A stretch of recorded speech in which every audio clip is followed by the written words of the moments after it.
I was just devastated. I really felt like a victim. I mean, we were the victim because we were just trying to run our business.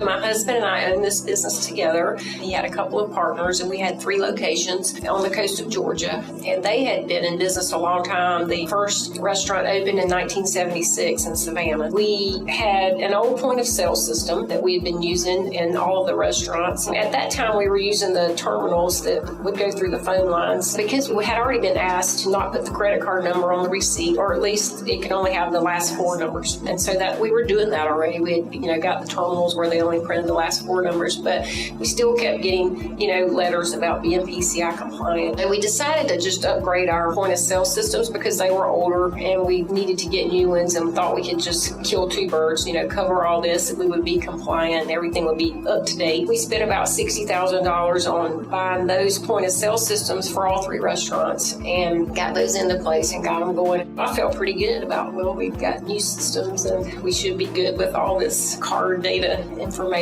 But I didn't know that we were storing the card data on a hard drive. I had no idea. I think we got it implemented in April, and then the hack happened in November. There was a password that we had to use, and we didn't really change our password. And when they put the system in, we just used the same one that was being used because it was easy to remember. But again, nobody really stressed that we needed to do that or what could happen if we didn't do that. And so, lo and behold, somebody hacked into that system and got the card data and started making cards. I was not alerted by Visa, MasterCard, or by my card processing company. I just noticed that my credit card account balance wasn't growing like it should have been. So I went online then to look at the account and noticed that there were these debits for $1,200, $1,500 coming out, and they were taken out by the processing company. Of course, I got on the phone with them, and they were telling me that they thought that we had encountered a security breach through our credit card processing system, and that those were monies that they were withholding to cover fees that may be charged by MasterCard or Visa. They had already pretty much taken what they were going to take at that point, but they were doing it in increments because they ended up taking about $60,000.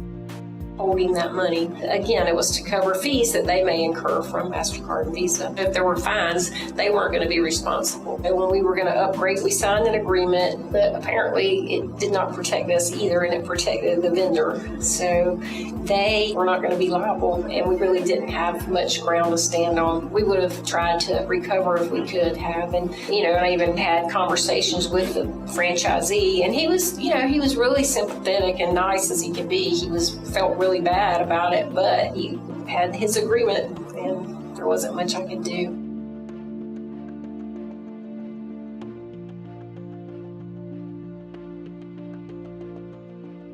Then the forensic investigation, we had to contract with someone to do that. That was $10,000 for that to occur. And I was like, $10,000. So now I have $60,000 gone from my bank account, and now I got to pay $10,000 for this to be done. And they were like, yep.